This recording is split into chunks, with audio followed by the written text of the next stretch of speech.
നമസ്കാരം, എല്ലാവർക്കും ദേവി കൃപ റെസിപ്പിയിലേക്ക് സ്വാഗതം. ഇന്ന് ഞാൻ ഉണ്ടാക്കാൻ പോകുന്നത് ഒരു സാബുദാന കിച്ചടിയാണ്. അപ്പോ അത് എന്റെ സിസ്റ്ററിൻലോ ആണ്, മൂത്ത സിസ്റ്ററിൻലോ സുനിത ചേച്ചി പറഞ്ഞു തന്ന പോലെയാണ് ഇത് ഉണ്ടാക്കുന്നത്. അപ്പൊ നമുക്ക് ആ റെസിപ്പിയിലേക്ക് കിടക്കാം. എല്ലാവർക്കും നന്ദി, നമസ്കാരം. സാബുദാന കിച്ചടിക്ക് വേണ്ട ഐറ്റാണ് കേട്ടോ. അതായത് ഈ സാബുദാന ഞാൻ തലേ ദിവസം ഈ പാത്രത്തിൽ നികർപ്പ വെള്ളം ഒഴിച്ചിട്ട് ഈ സാബുദാന ഇട്ടു. അപ്പോൾ അത് കുതിർക്കാൻ വേണ്ടിയിട്ട്. അപ്പോൾ കണ്ടില്ലേ, ഇത് നല്ലവണ്ണം വീർത്ത് വന്നിട്ടുണ്ട്. കണ്ടില്ലേ, അത് എങ്ങനെ സാബുദാന കിച്ചടി ഉണ്ടാക്കാൻ വേണ്ടിയിട്ടാണ് ഞാൻ നിങ്ങളെ കാണിക്കുന്നത്. അപ്പോൾ അത് കുതിർന്ന് വന്നിട്ടുണ്ട്. പിന്നെ ഞാനിവിടെ കപ്പലണ്ടി വറുത്ത് കുറച്ചൊക്കെ തൊലി കളഞ്ഞിട്ടുണ്ട്. തൊലി കളയേണ്ട ആവശ്യമില്ല. അപ്പോൾ ഒരു ബ്രൗണിഷ് കളർ വരുന്നേ ഉള്ളൂ. കാരണം തൊലിയിൽ ഒരുപാട് പ്രോട്ടീൻസ് ഒക്കെ ഉള്ളതുകൊണ്ട് ഞാൻ തൊലി കളയുന്നില്ല. കുറച്ച് തൊലി കളഞ്ഞു, അതൊരു ഭംഗിക്ക് വേണ്ടി കളഞ്ഞു എന്നേ ഉള്ളൂ കേട്ടോ. അപ്പൊ പൊടിച്ചു. അപ്പൊ കണ്ടില്ലേ, കപ്പലണ്ടിയിൽ ആ തൊലി ഉള്ളതുകൊണ്ടാണ് ചെറിയ ബ്രൗണിഷ് കളർ. ഇപ്പൊ നമ്മളിത് അതായത് 1 കിലോ സാബുദാന എടുക്കുകയാണെങ്കിൽ 1/2 കിലോ കപ്പലണ്ടി എടുക്കണം കേട്ടോ. അപ്പൊ അങ്ങനെയാണ് ഇതിന്റെ പ്രപ്പോർഷൻ. പൊടിച്ചിട്ടുണ്ട്. ഇനി ഈ കപ്പലണ്ടി സാബുദാനയിലിട്ട് മിക്സ് ചെയ്യണം. ഓക്കെ, അത് ഞാൻ കാണിക്കാം. കപ്പലണ്ടി പൊടി ഇട്ടിട്ട് അതൊന്ന് മിക്സ് ചെയ്യാണ് കേട്ടോ. കണ്ടില്ലേ, ഉപ്പ് ഇടുന്നുണ്ട് കേട്ടോ ഇതില്. കണ്ടില്ലേ, ആവശ്യത്തിന്, അത് നിങ്ങളുടെ പ്രപ്പോർഷൻ അനുസരിച്ചിട്ട് ഉപ്പിടുക. ഓക്കെ, അടുത്തതായിട്ട് കുറച്ച് പൊട്ടറ്റോ കട്ട് ചെയ്ത് വെച്ചിട്ടുണ്ട്. ഇത് ചെറുതായിട്ടൊന്ന് ഫ്രൈ ചെയ്തെടുക്കണം. വെളിച്ചെണ്ണയിൽ നല്ലത് സൺഫ്ലവർ ഓയിലാണ്. നമ്മുടെ കയ്യിലുള്ളതനുസരിച്ച് ചെയ്യുക. അപ്പം ഞാൻ അതിനായിട്ട് ഇവിടെ ഒരു നോൺ സ്റ്റിക്ക് കടായി വെച്ചിട്ടുണ്ട്. കുറച്ച് ഓയിൽ ഒഴിക്കുക, എന്നിട്ട് ഇതൊന്ന് ഫ്രൈ ചെയ്തെടുക്കുക. കണ്ടില്ലേ, ഓക്കെ. അപ്പം അത് ഫ്രൈ ചെയ്യണ വരെ ഒന്ന് വെയിറ്റ് ചെയ്യണേ. സാബുദാന കിച്ചടിയുടെ കൂടെ സാബുദാന കിച്ചടിയുടെ കൂടെ നമ്മൾ കഴിക്കാൻ ഉള്ള ഒരു ചട്നി ഉണ്ടാക്കാനാണ്. അതിന് ഞാൻ കപ്പലണ്ടി ഇട്ടു കേട്ടോ. കണ്ടില്ലേ, ഈ പറയുന്ന പോലെ തൊലി കുറച്ച് ഞങ്ങൾ കളഞ്ഞിട്ടുണ്ട്, ബാക്കി കളഞ്ഞിട്ടില്ല. പിന്നെ ചില്ലി ഫ്ലേക്സ് ഇട്ടു. കണ്ടില്ലേ, ചില്ലി ഫ്ലേക്സ് ഇട്ടു. അതിനുശേഷം കുറച്ച് ഉപ്പിടുക. എന്നിട്ട് ഇതൊന്ന് നന്നായിട്ട് മിക്സിയിൽ ഒന്ന് പൊടിച്ചിട്ട് വരാം. ഓക്കെ, അപ്പോൾ അതിൻ്റെ കൂടെ കുറച്ച് ഗാർലിക്, വെളുത്തുള്ളിയും കൂടി, ഒരു 5-8 അല്ലി വെളുത്തുള്ളിയും കൂടി ഇട്ടിട്ട് ഒന്ന് നമുക്ക് മിക്സിയിൽ പൊടിച്ചിട്ട് വരാം. ഓക്കെ, മാറ്റി ഒരു ഉരുളി എടുത്തു കേട്ടോ. കുറച്ചധികം ക്വാണ്ടിറ്റി ഉണ്ടാക്കാൻ വേണ്ടി ഞങ്ങൾ എല്ലാവരും ഉണ്ട് ഇവിടെ. അപ്പോൾ ഉരുളി വെച്ചു. അതിലേക്ക് കുറച്ച് ജീരകം, നമ്മൾ കടുക് പൊട്ടിക്കെടുത്ത പോലെ ജീരകം ഇട്ടിട്ട് ഒരു 1-1.5 സ്പൂൺ ഇട്ടിട്ട് ജീരകം ഒന്ന് വറുത്തു. അതിനുശേഷം അടുത്തത് കാണിക്കുന്നത് കുറച്ച് പച്ചമുളക് ചെറുതായിട്ട് ചോപ്പ് ചെയ്ത് വെച്ചിട്ടുണ്ട്. അതും ഇട്ടു. അത് എരിവിനനുസരിച്ച് ഒരു 8-9 പച്ചമുളക് ഇട്ടിട്ടുണ്ട്. അപ്പം അതൊന്ന് നന്നായിട്ട് ഫ്രൈ ചെയ്യാം. ഓക്കെ, അപ്പം അത് ഫ്രൈ ചെയ്യണവരെ നമുക്കൊന്ന് വെയിറ്റ് ചെയ്യാം. അപ്പോൾ ഓൾറെഡി ഞാൻ നേരത്തെ കാണിച്ചു കേട്ടോ. അപ്പോൾ ഉപ്പിന്റെ കാര്യം നിങ്ങൾ സംശയിക്കേണ്ട. ഞങ്ങൾ ആദ്യം തന്നെ സാബുദാനയിൽ ഉപ്പും കുറച്ച് ഒരു നുള്ളു പഞ്ചസാരയൊക്കെ ഇട്ട് വെച്ചിരുന്നത് കൊണ്ടാണ് നമ്മൾ ഉപ്പിടാത്തത് കേട്ടോ. അപ്പോൾ ഇത് നന്നായിട്ട് ഇളക്കുക. നിങ്ങൾ വിചാരിക്കും ഇത്ര അധികം ഉണ്ടാക്കുന്നത് വേറെ ഒന്നുമല്ല, ഞങ്ങളെല്ലാവരും ഉണ്ട് ഇവിടെ.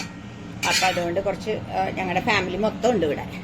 അപ്പോൾ അതുകൊണ്ടാണ് നമ്മൾ ഇത് ഇത്ര അധികം ഉണ്ടാക്കണേ കേട്ടോ. അതിനുശേഷം നമ്മൾ ഗ്യാസ് ഓൺ ചെയ്തിട്ട്, ഒന്നുമില്ലെങ്കിൽ ഇത് മൈക്രോവേവിൽ വെച്ച് ഉണ്ടാക്കാം, അതല്ലെങ്കിൽ ഇങ്ങനെ ഒന്ന് അടുപ്പത്ത് വെച്ചിട്ട്, ഓൾറെഡി അത് കുതിർന്നതുകൊണ്ട് പെട്ടെന്നാവും. ഓക്കെ, സിമ്മിൽ വെച്ചുണ്ടാക്കുക. ഓക്കെ, അപ്പം ഞാൻ അടുത്തത് സ്റ്റെപ്പ് എന്നിട്ട് കാണിക്കാം. ഇടയ്ക്കൊക്കെ ഒന്ന് ഇളക്കി കൊടുക്കണം കേട്ടോ. കണ്ടില്ലേ, ഇത് ഇങ്ങനെ ഒന്ന് ഇളക്കി കൊടുക്കുക, അല്ലെങ്കിൽ അടിയിൽ പിടിക്കാതിരിക്കാനാണ്. വെള്ളമൊന്നും വേണ്ട, ഓൾറെഡി ഇത് കുതിർന്നിരിക്കണതുകൊണ്ട് എല്ലാം മിക്സപ്പ് ആവാൻ വേണ്ടിയിട്ടും ചെറുതായിട്ടൊന്ന് കുക്കാവാൻ വേണ്ടിയിട്ടാണ് ഇങ്ങനെ ചെയ്യണത്. ഓക്കെ, ഇപ്പൊ ഇതിൽ ഞാൻ ഓൾറെഡി അതിന്റെ വീഡിയോ ഒന്ന് മിസ്സായിട്ടോ. അപ്പൊ കണ്ടില്ലേ, ഇത് പൊട്ടറ്റോ ഞാൻ ഇതിലിട്ടു. എന്നിട്ട് ഞാൻ ബാക്കി ആ മല്ലിയില ഇട്ടു. എന്നിട്ട് അതായത് ഫ്രൈ ചെയ്ത് വെച്ച പൊട്ടറ്റോ ഇട്ടു. എന്നിട്ട് ഇത് മിക്സ് ചെയ്തു. ഇപ്പൊ ഇത് നമ്മള് ഉരുളിയിലൊക്കെയാണ് ഉണ്ടാക്കണമെങ്കിൽ ഇതൊരു ട്രാൻസ്പാരന്റ് കളറായിട്ട് വരണം. അപ്പൊ ഒരു 10 മിനിറ്റോളം നമ്മൾ സിമ്മിൽ വെച്ച് ഇളക്കി കൊടുത്തിട്ട് ഉണ്ടാക്കണം. പിന്നെ നമ്മൾ മൈക്രോവേവിലാണെങ്കിൽ ഇത് 2 to 5 മിനിറ്റിനുള്ളിൽ റെഡിയാവും. അപ്പോൾ എനിക്ക് ഇത്ര അധികം ക്വാണ്ടിറ്റി ആയ കാരണമാണ് ഞാൻ ഉരുളിയിൽ ഉണ്ടാക്കിയത്. അപ്പോൾ ഇത് വളരെ ശ്രദ്ധിച്ചുണ്ടാക്കിയ നല്ല ടേസ്റ്റി ആയിട്ടുള്ളൊരു സാധനമാണ്. കണ്ടില്ലേ, ഇത് ആ കളറ് മാറി ഒരു ഇടയിൽ 2-3 എണ്ണൊക്കെ ഉള്ളൂ ഒരു വൈറ്റിഷ് കളറ്. ബാക്കിയൊക്കെ ആ ഒരു ട്രാൻസ്പാരന്റ് കളറിലേക്ക് വന്നു. ഇതാണ് നമ്മുടെ സാബുദാന കിച്ചടി. ഇത് നമ്മൾ ഞാൻ പറഞ്ഞില്ലേ, സാബുദാന ചട്നിയുടെ കൂടെ കഴിക്കണം. അതും കാണിച്ചു തരാം ഞാൻ. എടുത്തു, അതിൽ ഓയിൽ ഒഴിച്ചു. എന്നിട്ട് ഞാൻ കുറച്ച് ജീരകം ഫ്രൈ ചെയ്യുകയാണ് കേട്ടോ. നമ്മൾ കടുകൊക്കെ പൊട്ടിക്കണ പോലെ ജീരകം ഒന്ന് പൊട്ടിക്കുകയാണ്. അതിനുശേഷം ഇവിടെ ഞാൻ ഓൾറെഡി പറഞ്ഞല്ലോ നിങ്ങളോട്, അതായത് കപ്പലണ്ടി വറുത്ത് പൊടിച്ചു, അതിൽ വെളുത്തുള്ളി ഇട്ടു, പിന്നെ ചില്ലി ഫ്ലേക്സ് ഇട്ടു, അതും കൂടി മിക്സ് ചെയ്ത് നമ്മൾ മിക്സിയിൽ പൊടിച്ചിട്ട് അതൊന്ന് ഇതിലേക്ക് ഇട്ടിട്ട് ഒന്ന് ജസ്റ്റ് ഒന്ന് ഫ്രൈ ചെയ്തെടുക്കുക. അത്രേ ഉള്ളൂ പണി. അതാണ് നമ്മുടെ സാബുദാന കിച്ചടിയുടെ കൂടെ കഴിക്കണ സാബുദാന ചട്നി. ഇതാ ഇപ്പൊ നമ്മുടെ ജീരകം ഫ്രൈ ആയി തുടങ്ങി. അതിലേക്ക് നമ്മൾ ആ കപ്പലണ്ടി മിക്സില്ലേ അത് ഇട്ടു. ഭയങ്കര ടേസ്റ്റിയാണ് കേട്ടോ, വെറുതെ ഇരുന്നും കഴിക്കാം വേണ്ടവർക്ക്. അപ്പം അതിട്ട് ഒന്ന് നന്നായിട്ടൊന്ന് ജസ്റ്റ് ഒന്ന് ഇങ്ങനെ ഫ്രൈ ചെയ്തെടുത്താൽ മതി. കാരണം ഇത് ഓൾറെഡി ഫ്രൈ ചെയ്ത കപ്പലണ്ടിയൊക്കെയാണ്. അപ്പോൾ ഇതൊന്ന് ഫ്രൈ ചെയ്തെടുക്കുക. ഓക്കെ, കണ്ടില്ലേ? ഇത്രയേ ഉള്ളൂ പരിപാടി. ഇതൊന്ന് ചെറുതായിട്ടൊന്ന് ഫ്രൈ ചെയ്യുക, അത്രേ ഉള്ളൂ. എല്ലാം കൂടി ഒന്ന് മിക്സ് ചെയ്ത് ഫ്രൈ ചെയ്യുക. അപ്പോൾ ഒന്ന് ഫ്രൈ ചെയ്യാന്ന് പറഞ്ഞാൽ ഒന്ന് റോസ്റ്റ് ചെയ്യണം, ജസ്റ്റ് കളറൊന്ന്.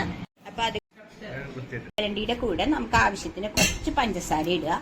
എന്നിട്ട് ഇതൊന്ന് മിക്സിയിൽ ഒന്ന് അടിച്ചെടുക്കുക കേട്ടോ. കണ്ടില്ലേ? എന്നിട്ട് ഞാൻ അടുത്ത സ്റ്റെപ്പ് നിങ്ങളെ കാണിക്കാം.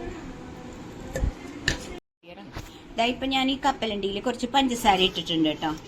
അത് അടിയിൽ പോയി എന്ന് മാത്രം. ഓക്കെ, ഇട്ടിട്ടുണ്ട് പഞ്ചസാര, 1 സ്പൂണോളം ഇട്ടിട്ടുണ്ട്. അതും കപ്പലണ്ടിയും കൂടിയും മിക്സ് ചെയ്തിട്ട് നമ്മൾ ഒന്ന് മിക്സിയിൽ അടിക്കുക. അത് വേറൊരു ചട്നിയാണ്. ഓക്കെ, കണ്ടില്ലേ? നല്ല വെട്ടിയാ മുറിയാത്ത തൈര് എന്ന് പറയില്ലേ, അതുപോലത്തെ തൈര് എടുത്തിട്ടാണ് ഞാൻ അതിലേക്ക് ഇട്ടിട്ട്. അപ്പോൾ അധികം പുളിയും ഉണ്ടാവില്ലല്ലോ. അതിട്ടിട്ട് നമ്മൾ മിക്സിയിലിട്ടിട്ട് ഒന്ന് കറക്കിയെടുക്കുക. ഓക്കെ, തൈരും കപ്പലണ്ടിയും പഞ്ചസാരയും കൂടി മിക്സ് ചെയ്തിട്ടുള്ളത്. അപ്പോൾ ഇതും കൂടി നമുക്ക് എന്താ പറയുക, ഇതിൻ്റെ കൂടെ കഴിക്കാനുള്ള ഒരു ചട്നി കേട്ടോ. ഓക്കെ, ഇന്നത്തെ സാബുദാന കിച്ചടി.